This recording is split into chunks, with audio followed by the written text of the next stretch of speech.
Total परिवार 16 थे, जिसमें कुछ पहले के भी पेंडिंग थे, कुछ नए थे। तकरीबन 12 का निपटारा हुआ, 4 रह गए पेंडिंग रखे, जिसका अगली ग्रीवेंस कमेटी में उनका जवाब आ जाए। और बाद में जो मौके पे शिकायतें मिली वो तकरीबन 22 शिकायतें आई, जो बाद में लोग मिले उनका भी मौके पे कुछ का निपटारा और कुछ का कह दिया गया भी इनका समाधान करो। और मैं मानता हूँ कि हमारी शायद 2 महीने के बाद आज ग्रीवेंस कमेटी की मीटिंग हुई होगी। उस कारण रहे कि हर महीने नहीं आ पाए, क्योंकि पीछे हमारे नगर निगम के चुनाव हो गए, इस वजह से लेट हो गया। और ज़्यादा शिकायतें नहीं थी, छोटी आम शिकायतें। मैं मानता हूँ कि लोगों में संतुष्टि है। नई सरकार बनी है, 5-6 महीने हुए अभी, और इतनी शिकायत तो बढ़ती भी है। छोटी छोटी शिकायतें प्रशासन ठीक ध्यान दे रहा है, तो इसलिए कम शिकायतें आई। और सरकार अपनी तरफ से कीन है कि भाई समस्याओं का समाधान हो। मंत्री जी, जीरो टॉलरेंस का काम आपकी सरकार कर रही है, लेकिन छोटी मोटी शिकायतें आज सामने आई हैं, क्या कहेंगे? देखो, शिकायतें तो थोड़ी थोड़ी आती हैं, लेकिन उनका समाधान ना हो तब दिक्कत मानते हैं जनतंत्र प्रजातंत्र में। ये प्रजातंत्र है, शिकायतें आती रहेंगी, चाहे विकसित राष्ट्र भी है उसमें भी शिकायतें आती हैं। हमारा मेवात है, पिछड़ा हुआ इलाका है, शिकायतें आती रहेंगी, लेकिन सरकार उस शिकायतों पे समाधान करने का पूरा प्रयत्न करती है। मंत्री जी, वन विभाग भी आपके पास है जी। एक तो जंगल सफारी की बात है, और दूसरा अभी भी मेडिकल कॉलेज के आसपास आबादी में तेंदुए दिखाई दे रहे हैं, क्या कहेंगे? देखो, जंगल में काम है तेंदुए का रहने का, अच्छी बात है। तेंदुआ है तो ये तो हमें खुशी की बात है कि हमारे यहाँ पशु पक्षी विचरण कर रहे हैं। जहाँ तक जंगल सफारी का सवाल है, कोशिश ये है कि जंगल सफारी अरावली पर्वतमाला में बने। इसके जब जंगल सफारी बनती है तो CZA सेंट्रल जू अथॉरिटी से मंजूरी लेनी पड़ती है। हमने वो मंजूरी के लिए अप्लाई कर दिया और मुझे लगता है कि आज कल में उसकी वो निरीक्षण करके चले गए। पिछले हफ्ते पॉजिटिव रिपोर्ट आने की उम्मीद है, वो मंजूरी दे देंगे। उसके बाद सुप्रीम कोर्ट में इसकी एप्लीकेशन लगाएंगे, फिर सुप्रीम कोर्ट मंजूरी देता है, उसके बाद सफारी की काम चालू होता है। उद्योग भी महत्वपूर्ण विभाग आपके पास है, रोजगार इंडस्ट्री की हालत बेहतर नहीं है और बहुत सारी इंडस्ट्री की यहाँ जरूरत है, क्या कहेंगे? नहीं, रोजगार में इंडस्ट्रियल टाउनशिप हमारी IMT सोना के नाम से है, और वहाँ कई फैक्ट्रियाँ बढ़ रही है। निकट भविष्य में वहाँ ये काम कंप्लीट हो जाएगा जो हमारे इंफ्रास्ट्रक्चर का है, और उम्मीद करते हैं कि बहुत से लोग यहाँ आएंगे इंडस्ट्रीज। लोगों को थोड़ी सी ये है कि पीछे सी जिन जमींदारों ने अपनी ज़मीन दी थी, समझौते भी कर लिए, सरकार ने 2-2 बार मुआवजा भी दे लिया, उसके बाद भी धरना प्रदर्शन कर रहे थे, तो थोड़ा सा जो इमेज आती है वो ख़राब जाती है, इसलिए व्यापारी आदमी आने से डरता था। अब हम कोशिश कर रहे हैं कि यहाँ का माहौल अच्छा बने। मेवात क्योंकि हमारे हरियाणा का हम पिछड़ा हुआ क्षेत्र मानते हैं, लेकिन दिल्ली के इतना नज़दीक होने के बाद भी टाउनशिप अब हम सोच रहे हैं कि यहाँ उद्योग आएँ। ये यहाँ बॉम्बे एक्सप्रेसवे है, यहाँ 248 नेशनल हाईवे है, यहाँ KMP मार्ग है, दिल्ली से 60 किलोमीटर की दूरी पे, इससे अच्छी जगह नहीं मिल सकती।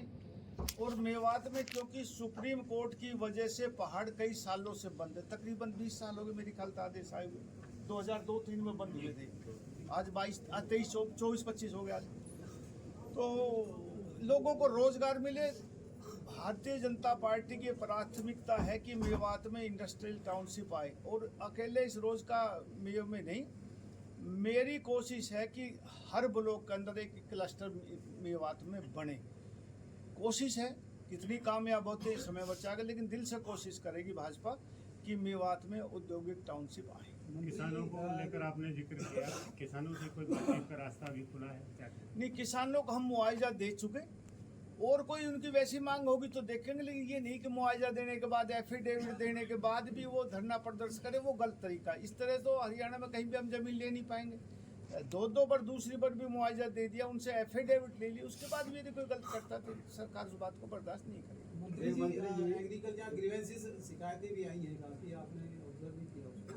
यहाँ बेसिक जो रेवेन्यू रिसोर्सेज है यहाँ के लोगों का, वो है नहीं। जैसा कि यहाँ बताया गया है कि यहाँ वाटर लॉगिंग की सबसे ज़्यादा समस्या है। इनफैक्ट फरीदाबाद मंडल में भी 8-10 हज़ार के आसपास वाटर लॉगिंग है। दूसरी प्रॉब्लम से न्यू जनरेट हो गई है नेशनल हाईवे के आसपास का।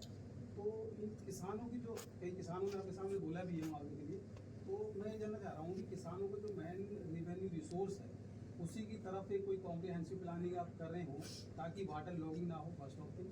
सेकेंड ये है कि लॉगिंग के लिए यहाँ पे वाटर क्राइसिस बड़ा ज़बरदस्त है, टैंकर माफिया आ गया है, स्पोर्ट है कहीं आइडेंटिफाई, तो ड्रिंकिंग वाटर और वाटर लॉगिंग दोनों समस्याएं हैं। तो और दूसरी तरफ आपने बोला, इसे इंक्लूड कर रहा हूँ मैं, कि एक तरफ रिवेन्यू रिसोर्सेज की हम बात कर रहे हैं, यू नो, जैसे आपने कहा कि यहाँ सबसे पिछड़ा है, ये नीति आयोग को भी डिफाइन करता है, तो ऑलरेडी रिसोर्सेज हैं किसानों के पास एग्रीकल्चर, उसी को हम पूरा उनको नहीं दे पा रहे, और अदर रिसोर्सेज ऑफ इंडस्ट्री की बात कर रहे हैं, जहाँ तक तो ये कैसे कनेक्ट करेंगे? जहाँ तक जल भराव की बात है तो अभी पीछे सीएम की अध्यक्षता में जिला के उपायुक्त, चारू जिला के हमारे और दोनों डिविजनल कमिश्नर वहाँ गए थे, उसमें मीटिंग में बातचीत हुई है। तो मेरे को लगता है निकट भविष्य में इसका समाधान हो जाएगा। देखो किसी चीज़ का भी समाधान एकदम तो होता नहीं, थोड़ा सा समय लगता है। मैं कह रहा हूँ सरकार अपनी तरफ से प्रयत्नशील है कि मेवात पिछड़ा हुआ क्षेत्र होने की वजह से यहाँ पानी पीने की समस्या खत्म हो, जल भराव की भी समस्या खत्म हो, और थोड़े दिन में इसको आपको रिजल्ट भी दिखाई देगा। एक सरकार चाहती है कि रोजगार बढ़े, तो सरकार ने जो है नौकरियां भी दी हैं। देखो मैं एक बात कह सकता हूँ कि इन 10 सालों में जब से भारतीय जनता पार्टी की सरकार बनी है, आप आंकड़े निकाल के देख लो, बिना खर्ची बिना पर्ची के मेवात के लोगों को बहुत नौकरियां मिली। लेकिन सर मेरा सवाल ये है कि जो HKRN में जो रोजगार दिया है, जी, अब काफी लोगों को हटाया जा रहा है। एक तरफ सरकार जो रोजगार देने की बात कर रही है, देखो HKRN में एक टेम्परेरी बेस पर नौकरी है, परमानेंट नौकरी नहीं थी। जहाँ जहाँ पक्के आ जाते आदमी, वहाँ उनको शायद हटाया जाता हूँ, मेरी ये सोच है। लेकिन जॉब सिक्योरिटी की जो बात सरकार कर रही है, तो हाँ, जॉब सिक्योरिटी कहाँ हुई? तो हाँ, लेकिन नहीं, अब मुख्यमंत्री ने पीछे घोषणा की कि हम इनको 58 साल की गारंटी देते हैं, तो मेरे ख्याल से अब तो फिलहाल तो कोई नहीं हटा होगा। नहीं, अभी 1200 जो है अलग अलग विभागों में प्रदेश से जो है कर्मचारी हटाए गए हैं। वन विभाग है और फिर कई डिपार्टमेंट है। वन विभाग में HKRN के तहत कोई नहीं हटाएगा, कोई लगा हो तो। शिक्षा विभाग काफी कम से कम बता रहा हूँ मैं, वो ज्यादा भी हो सकता है भाई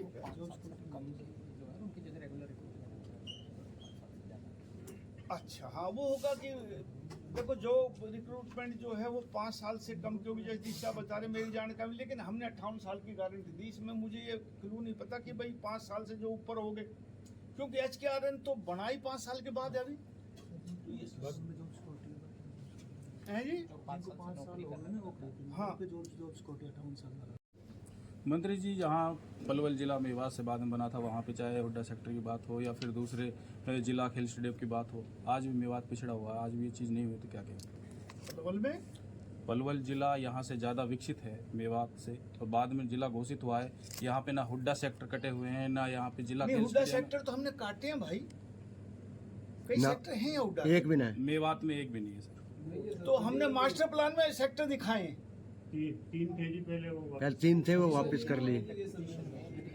अच्छा, लिटिगेशन में वहाँ तकरीबन कॉलोनियाँ कट गई, जहाँ तक मेरी जानकारी है। वो जो हमने मास्टर प्लान में सेक्टर दिखाए थे, उनमें कॉलोनियाँ ऑलरेडी काट दी गई, और ये मास्टर प्लान भी मेरी ख्याल से कांग्रेस के राज में आया था, जहाँ तक मेरी जानकारी है, और उस टाइम ही कॉलोनी कट गई थी। तो अब जब कॉलोनियाँ कट गई तो वहाँ मकान को हम एक बार करेंगे तो फिर एक अनाउंसमेंट और आती, उनको मुआवजा दिया जाता, इसलिए सरकार नहीं करी। मंत्री जी, आप उद्योग मंत्री हैं, जहाँ जहाँ कंपनियाँ हैं, दिव्यांगजनों को 4% नौकरी में आरक्षण नहीं मिला है, ये दिव्यांगों के साथ शोषण हो रहा है। हाँ जी, हमारी ये कोशिश है कि सब जगह दिव्यांगों को भी, और एक जो हम ये जो फौज में आदमी गए अग्निवीर, इनको भी हम नौकरी दें। उनको पुलिस में भी अब हम दे रहे हैं। अभी कहा है कि अमित शाह जी ने 20% और हर उसमें फॉरेस्ट में भी, औरों में भी, और प्राइवेट जॉब में भी।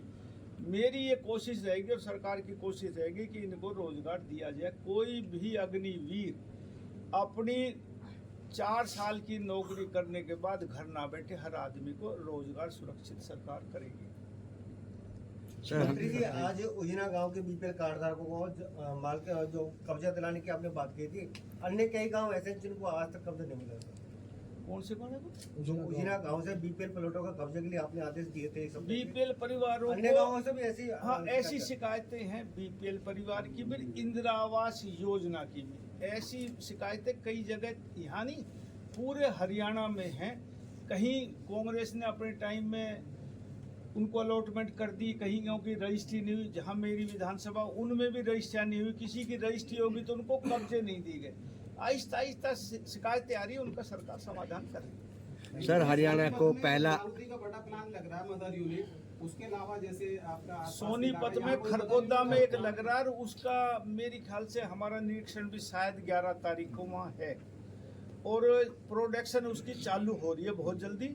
वो प्लांट बन के तैयार हो गया और उसकी पहली गाड़ी बहुत जल्दी आपके बीच में आने वाली है। ऐसा प्लान कोई इधर भी प्लान है क्या आपके लाने? मेरी कोशिश है कि यहाँ नज़दीक के ऊपर एक कोई बड़ा प्लांट आए। मैं ये नहीं कहता मारुति का है, लेकिन बड़े बड़े औद्योगिक घराने आए, छोटे छोटे क्लस्टर यहाँ बने, फैक्ट्रियाँ आए, औद्योगिक रूप से मेवात अग्रणीय क्षेत्र में आए, क्योंकि दिल्ली के नज़दीक है। आम आदमी आना चाहता है, यहाँ का वातावरण ठीक हो जाएगा, लोगों की सहानुभूति हो जाएगी, लोग उद्योग लगाना चाहेंगे।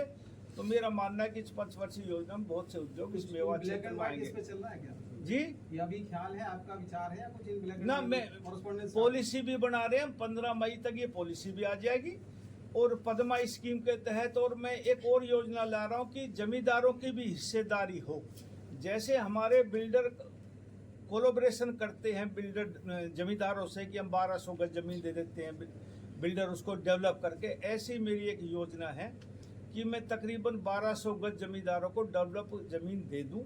उसकी पॉलिसी ला रहा हूं अभी जल्दी, तकरीबन 15 मई या मई के अंत तक ये पॉलिसी आने की पूरी संभावना है। उस पर कार्रवाई चल रही है, हिस्सेदार बन जाएगा। क्योंकि हम जमीन एक बार करते हैं, उसमें बाद तक कोर्ट अनाउंसमेंट देता है। जब कोई भी फैक्ट्री आती है तो 2-2, 3-3 बार अनाउंसमेंट आती है, तो उनको बहुत महंगा पड़ता है। जमींदार यूँ कहता है कि मेरी जमीन एक बार सस्ते में कर ली, उसको भी दिक्कत आती, कोई कीमत रख लो। तो हम ये कोशिश कर रहे हैं कि जमींदार को उसमें हिस्सेदारी डाल दी जाए 25 पैसे की, तो वो सबसे अच्छा एक होगा कि कल को नु कहे भाई मेरी जमीन 1 करोड़ की या 100 करोड़ की है, तो उसका मालिक है वो 25% का, वो अपना प्लॉट रखे, चाहे वो उसको बेचे। जैसे जमीन की कीमत बढ़ रही है, उसके प्लॉट की भी बढ़ रही है। तो हिस्सेदारी बढ़ाने की कोशिश है, और मेरा मानना है कि इस लैंड पूलिंग में लोग आएंगे, और कई प्रदेशों में ये फॉर्मूला सक्सेस हुआ है। सर हरियाणा को पहला एयरपोर्ट मिल रहा है, क्या कहेंगे? क्या इससे देखो, इससे कनेक्टिविटी खुशी बढ़ेगी? की बात और क्या हो सकती है कि हरियाणा में एयरपोर्ट एक शुरू हो रहा है, और माननीय प्रधानमंत्री जी के द्वारा शुरू हो रहा है, और 2 प्रोजेक्ट उस दिन बड़े आ रहे हैं। एक तो एयरपोर्ट का उद्घाटन, और एक 800 मेगावाट का थर्मल पावर प्लांट का शिलान्यास।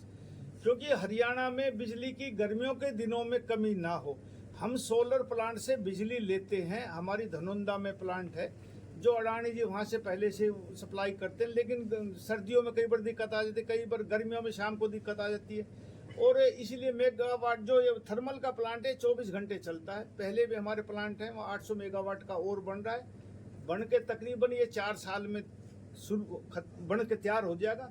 तो हरियाणा में आने वाले समय में यदि 800 मेगावाट और बिजली मिल जाएगी तो बहुत फर्क पड़ेगा सर। जय हिंद, नमस्कार। भरोसे का YouTube चैनल और सच्ची खबरें देखने के लिए हमारे खबर हक टीवी को सब्सक्राइब, लाइक और शेयर जरूर करें। और हाँ, सबसे पहले खबरें पाने के लिए बेल आइकन दबाना बिल्कुल भी ना भूलें। आपको हमारी खबर कैसी लगी? कमेंट्स कर बताएं, और हमारे खबर हक टीवी चैनल को सब्सक्राइब करें और वीडियो को लाइक और शेयर जरूर करें। धन्यवाद।